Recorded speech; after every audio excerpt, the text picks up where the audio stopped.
मेरे को खाना मिला नहीं, मैं भूखा हूँ और ये खा लिया। तो निर्दयी व्यक्ति ऐसा करेगा ना, भक्त नहीं है ये। सामने वाले व्यक्ति की एक्टिविटी को हम ऑब्जर्व करें और उसको बिल्कुल मिसअंडरस्टैंड करें। जरा इस निर्दय व्यक्ति का आचरण तो देखो, कितना निर्दय है। क्या हो गया ये हैं? ये क्या हो गया? इसको क्या बोलते हैं? जजमेंटल होना। क्या निर्दय बोल रहे हैं? निर्दय है ये। क्यों निर्दय है? मेरे को खाना मिला नहीं, मैं भूखा हूं और ये खा लिया। तो निर्दयी व्यक्ति ऐसा करेगा ना। यह भगवान श्री विष्णु का भक्त नहीं है। भक्त होता तो ऐसा नहीं करता है ना। यह अपने भौतिक ऐश्वर्य एवं पद के गर्व के कारण अपने आप को ईश्वर समझ रहा है। क्या है ये? एजम्पशन। क्या? Miss interpretation. क्या? ठीक है, उन्होंने पानी पी लिया, लेकिन पानी पी लिया उसको कैसे इंटरप्रेट कर रहे हैं? क्या कर रहे हैं? उस एक्टिविटी को क्या कर रहे हैं? इंटरप्रिटेशन कर रहे हैं। क्या ये क्रूर है? और क्या है? भक्त नहीं है ये। भक्त नहीं है। भक्त का ड्रेस पहना है लेकिन भक्त है नहीं। और क्या है? इसको ईगो बढ़ गया है। तुम्हारा ईगो बढ़ गया है। ये भी क्या है? इंटरप्रिटेशन। एक व्यवहार ऑब्जर्वेशन के बाद क्या हुआ? कुछ इंटरप्रिटेशन कर रहे हैं और सारे इंटरप्रिटेशन रॉन्ग कर रहे हैं, है ना। व्यवहार एक ऑब्जर्व किया कि इन्होंने पानी पी लिया, ऑब्जर्वेशन है वो, लेकिन उस ऑब्जर्वेशन का इंटरप्रिटेशन बिल्कुल गलत। Got the point? तो योग बल से इन्होंने ऑब्जर्वेशन किया, लेकिन योग बल से इनको इंटेंशन नहीं समझ में आया, है ना। योग बल से ये तो समझ गए पानी पी लिए, लेकिन क्या सोच के पानी पिए वो नहीं समझ में आया योग बल से, है। उसके लिए भक्ति बल चाहिए, है? क्या? तो गलत इंटरप्रेट करना। सामने वाले व्यक्ति की एक्टिविटी को हम ऑब्जर्व करें और उसको बिल्कुल मिसअंडरस्टैंड करें। क्या? मिसअंडरस्टैंड करके होता है ऐसा। जैसे कोई आप जा रहे, कोई देख के आपको मुस्कुरा दिया, अब आप उसको कैसे इंटरप्रेट करते हैं? कई तरीके से कुछ भी बोल सकते हैं। ये देखो मेरे को देख के मुस्कुरा रहा है, मजाक उड़ा रहा है मेरा, ये भी सोच सकते हैं ना। या ऐसे भी सोचता है कि नहीं, मेरे को देख के कितने खुश हो रहे हैं प्रभु जी, हैं? मेरे को देख के खुश हो रहे हैं आप। और दूसरा क्या सोच सकता है?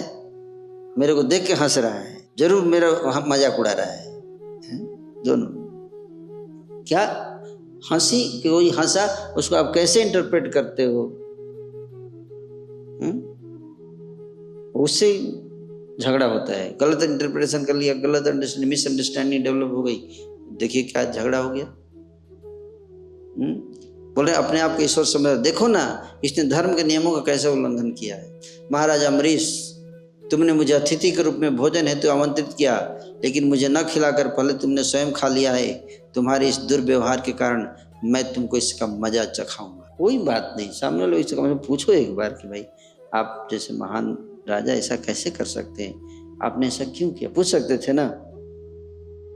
क्लैरिफाई कर सकते थे ना, वेरीफाई कर सकते थे ना। अपने ऑब्जर्वेशन को वेरीफाई करना चाहिए। क्या करना चाहिए? वेरीफाई। मेरे को लग रहा है कि आपको ईगो हो गया है महाराज अम्बरीश, आप ऐसा कैसे कर लिए? मेरे को थोड़ा एक्सप्लेन करेंगे कि आपको क्या लगता है कि गलत नहीं है, ऐसा करना चाहिए आपको? पूछते तो बताते कि भाई थोड़ा लेट हो रहा था महर्षि, इसलिए मैंने ब्राह्मणों से कंसल्ट किया कि व्रत टूट न जाए। बता देते तो मिसअंडरस्टैंडिंग क्लियर हो जाता है कि नहीं। लेकिन पूछ ही नहीं रहे हैं। हरी हरी पूछ नहीं रहे हैं। क्या कुछ नहीं, सीधे कंक्लूड और सीधे एक्शन, नो डिस्कशन, सीधे एक्शन है। अब बोल रहे मजा चखाऊंगा। जब दुर्वासा मुनि ने ऐसा कहा तो क्रोध से उनका मुखार बिन लाल पड़ गया। उन्होंने अपने सिर की जटा से बाल उखाड़कर महाराज अम्बरीश को दंड देने हेतु एक कृत्या उत्पन्न कर दी, जो प्रलय की अग्नि के समान प्रज्वलित हो रही थी। कृत्या प्रकट हो गई, है ना। भयानक असुर टाइप का व्यक्ति भयानक प्रकट हो गया, है ना। ऐसे ऐसे ऐसे जटा था ना उनका, जटा, ऐसे जटा को ऐसे खींचे, ऐसे खींच के ऐसे धड़ाम से पटक दिए जमीन पर, है ना। ऋषि मुनि का जटा बहुत पावरफुल होता है ना। ऐसे एक बाल ऐसे खींचा एक बाल ऐसे फटाक से पटक दिया, ऐसे बड़ा विशाल का है ना। कृत्या प्रकट हो गया, असुर जटा से। सोचिए, हरि हरि। वह जाज्वल्यमान कृत्या अपने हाथ में त्रिशूल लेकर अपने पदचाप से धरती को कपाती हुई महाराज अम्बरीश के सामने आई। त्रिशूल था हाथ में,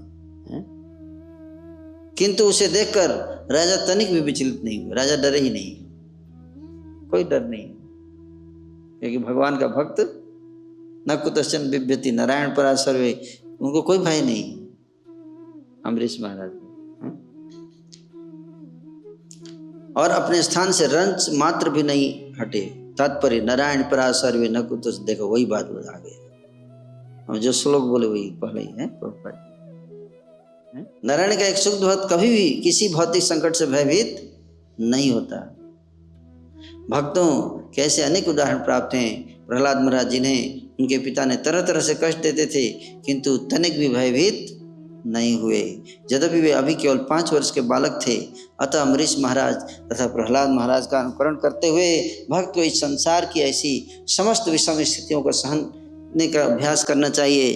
भक्तों को प्राय भक्त सताते हैं, फिर भी पूर्ण पुरुषोत्तम भगवान की कृपा पर आश्रित रहकर शुद्ध भक्त कभी भी ऐसे शत्रुतापूर्ण कार्यों से विचलित नहीं होते। जिस प्रकार दावाग्नि किसी क्रुद्ध सर्प को तुरंत जला देती है, उसी प्रकार पूर्व से आदिष्ट पूर्ण पुरुषोत्तम भगवान के सुदर्शन चक्र ने भगवत भक्त की रक्षा करने हेतु उस कृत्या को जलाकर राख कर दिया। वो कृत्या जो थी त्रिशूल लेकर अम्बरीश महाराज को मारने के लिए आ रही थी, पता नहीं कहाँ से सुदर्शन आ गया और फटाक से उसको जला के भस्म कर दी। सुदर्शन चक्र की है, सुदर्शन चक्र तो गिफ्ट में दे दिया था भगवान ने अम्बरीश महाराज को, है ना। तात्पर्य शुद्ध भक्त होने के कारण महाराज अम्बरीश ऐसे संकट में पड़कर भी न तो अपने स्थान से रच मात्र हटे, न ही पूर्ण पुरुषोत्तम भगवान से अपनी रक्षा करने तो कोई प्रार्थना की। वे विचार में स्थिर थे, अतः यह स्पष्ट था कि अपने मन में पूर्ण पुरुषोत्तम भगवान का चिंतन मात्र कर रहे थे। क्या कर रहे थे? भगवान का चिंतन कर रहे थे, रक्षा के लिए नहीं, प्रार्थना नहीं कर रहे थे। भक्त कभी अपनी मृत्यु से डरता नहीं, मरने पड़े तो कोई टेंशन नहीं लेने का। सही बात है? भक्त लोग मरने से डरते नहीं है, ऐसे लिखा हुआ है। क्योंकि वह सदैव पूर्ण पुरुषोत्तम भगवान का ध्यान अपने कर्तव्य के रूप में करता रहता है। कैसे? किसी भौतिक लाभ हेतु नहीं, लेकिन श्री भगवान जानते हैं कि भक्त की रक्षा कैसे करनी चाहिए। जैसा कि प्राग्दिष्टम शब्द से सूचित होता है, श्री भगवान सब जानते थे, अतः इसके पूर्व की कोई घटना घटे उन्होंने महाराज अम्बरीश की रक्षा करने हेतु अपने चक्र को पहले से तैयार कर रखा था।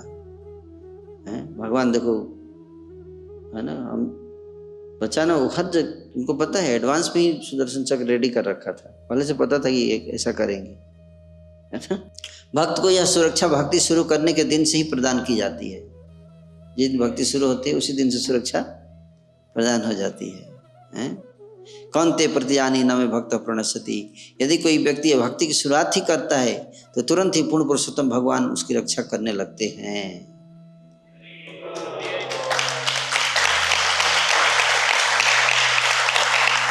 इसकी पुष्टि श्रीमद् भगवद गीता में हुई है। हम तो आम सर्प पापे भी मोक्षयिष्यामि मा शुचः। सुरक्षा का कार्य तुरंत आरंभ हो जाता है। श्री भगवान इतने दयालु हैं, इतने कृपालु हैं कि वे अपने भक्त को उचित मार्गदर्शन तथा संपूर्ण सुरक्षा प्रदान करते हैं। इस प्रकार भक्त शांतिपूर्वक बिना किसी बाहरी उपद्रव के कृष्ण भावनामृत में ठोस प्रगति करता है। सर्प कितना ही क्रूर और काटने को तैयार क्यों न हो, किंतु जब उसे जंगल की प्रज्वलित अग्नि का सामना करना पड़ता है तो क्रूर से क्रूर सर्प भी असहाय बन जाता है। यद्यपि भक्त का शत्रु अत्यंत प्रबल भी हो, वह भक्ति की अग्नि के समक्ष ऐसे असहाय क्रूर सर्प जैसा बन जाता है। जब दुर्वासा मुनि ने देखा कि उनका निजी प्रयास विफल हो गया है और सुदर्शन चक्र उनकी ओर बढ़ रहा है, अब उसको कृत्या को मारने के बाद अब वो चक्र किसकी तरफ जा रहा है?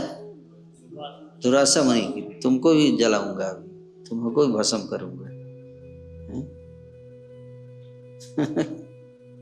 समझ में आ रहा है? तो भी अत्यधिक भयभीत हो उठे, दुर्वासा डर गए और अपनी जान बचाने हेतु समस्त दिशाओं में दौड़ने लगे, भागने लगे। सोचिए दुर्वासा मुनि भाग रहे हैं डर से, कैसा सीन होगा। इसलिए वैष्णव के प्रति अपराध नहीं करने का, नहीं तो ऐसा हाल हो जाएगा दुर्वासा जी जैसा। पावरफुल योगी। हालांकि दुर्वासा जी बहुत महान संत हैं, लेकिन उनको माध्यम बना के हमको शिक्षा दिया जा रहा है ना, हमें सावधान रहना चाहिए। जिस प्रकार दवाग्नि की लपटें सांप का पीछा करती हैं, उसी प्रकार पूर्ण पुरुषोत्तम भगवान का चक्र दुर्वासा मुनि का पीछा करने लगा। दुर्वासा मुनि ने देखा यह चक्र उनकी पीठ को छूने ही वाला है, अतः वे तेजी से दौड़कर सुमेरु पर्वत की गुफा में घुस जाना चाह रहे थे। अपनी रक्षा करने हेतु दुर्वासा मुनि सर्वत्र भागते रहे।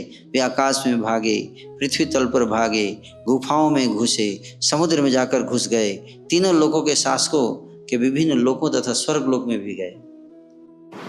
परंतु वे जहां जहां गए वहीं उन्होंने सुदर्शन चक्र की असह्य अग्नि उनका पीछा करते देखा। समुद्र में घुस, वहां सुदर्शन पहुंच गए, छोड़ेंगे नहीं तेरे।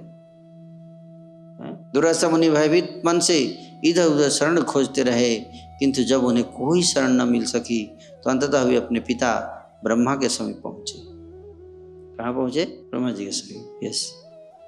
और कहा, हे स्वामी, हे ब्रह्मा, कृपा करके पूर्ण पुरुषोत्तम भगवान द्वारा भेजे गए इस प्रज्वलित सुदर्शन चक्र से मेरी रक्षा करो। कोई वैष्णव अपराधी आके आपसे रक्षा की याचना करे तो क्या करने का? फिर ब्रह्मा जी बताएंगे ब्रह्मा जी ने क्या किया। देखिए, अपना भला चाहते हो तो सीखो ब्रह्मा जी से, उसको शरण, वैष्णव अपराधी को शरण मत दो, सह मत दो, है ठीक है।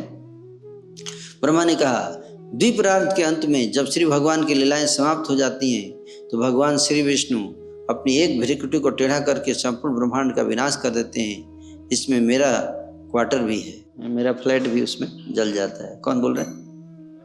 ब्रह्मा जी। मैं तथा शिव जैसे पुरुष, मैं भी और शिव जी जैसे पुरुष भी, दक्ष, भृगु इत्यादि प्रधान ऋषि मुनि एवं जीवों के शासक, मानव समाज के शासक, देवताओं के शासक, हम सभी उन पूर्ण पुरुषोत्तम भगवान श्री विष्णु को अपना अपना सिर झुकाकर समस्त जीवों के कल्याण हेतु उनके आदेशों का पालन करने के लिए उनकी शरण में जाते हैं। जब सुदर्शन चक्र की ज्वलित अग्नि से संतप्त दुर्वासा को ब्रह्मा ने इस प्रकार मना कर दिया, बोले कि हम लोग तुम्हारा कोई हेल्प नहीं कर सकते, सॉरी फॉर इनकन्वीनियंस, चले जाइए यहाँ से। सोचिए, पापा ऐसा कर रहे हैं। वैष्णव अपराध से कितना सावधान रहना है। सुदर्शन, इसलिए ब्रह्मा जी ने शरण नहीं दिया, जो उनके पिता है, पिता ने भी नहीं, उधर जाओ उधर। जब सुदर्शन चक्र की ज्वलित अग्नि से संतप्त दुर्वासा को ब्रह्मा ने इस प्रकार मना कर दिया तो उन्होंने कैलाश लोक में सदैव निवास करने वाले शिव के शरण लेने का प्रयास किया। बड़े भैया के पास गए। कहा, पापा ने तो रखा नहीं है, तब जाएंगे भैया भाभी के पास, हैं शिव जी, हैं पार्वती जी। शिव ने कहा, हे पुत्र, मैं ब्रह्मा तथा अन्य देवता जो अपनी अपनी महानता की भ्रांत धारणा के कारण इस ब्रह्मांड के अंदर चक्कर लगाते रहते हैं, पूर्ण पुरुषोत्तम भगवान से स्पर्धा करने की क्षमता नहीं रखते। हम उनसे कंपटीशन नहीं कर सकते, भगवान से पंगा नहीं ले सकते भगवान से, हैं? क्योंकि श्री भगवान के निर्देश मात्र से असंख्य ब्रह्मांडों एवं उनके निवासियों की उत्पत्ति और उनका संहार होता है। मैं सनत कुमार, नारद मुनि, अत्यधिक आदरणीय ब्रह्मा, कपिल, अपांतरतम श्रील व्यासदेव, देवल, यमराज, आसुरी, मरीचि इत्यादि अनेक संत पुरुष एवं सिद्धि प्राप्त अनेक अनेक जन्मभूत वर्तमान तथा भविष्य को जानने वाले हैं। फिर भी श्री भगवान की माया से प्रसन्न होने के कारण हम यह नहीं समझ पाए थे यह माया कितनी विस्तीर्ण है। तुम शांति प्राप्त करने के लिए उन्हीं पूर्ण पुरुषोत्तम भगवान के पास जाओ, क्योंकि यह सुदर्शन चक्र हम लोगों के लिए भी दुस्सह है। तुम भगवान श्री विष्णु के पास जाओ, वे अवश्य दयालु होकर तुम्हें सौभाग्य प्रदान करेंगे। बोले, इधर उधर मत भागो, कोई फायदा नहीं है, सीधे उन्हीं के पास जाओ। किसके पास? भगवान विष्णु के पास जाओ, उन्हीं से प्रार्थना करो।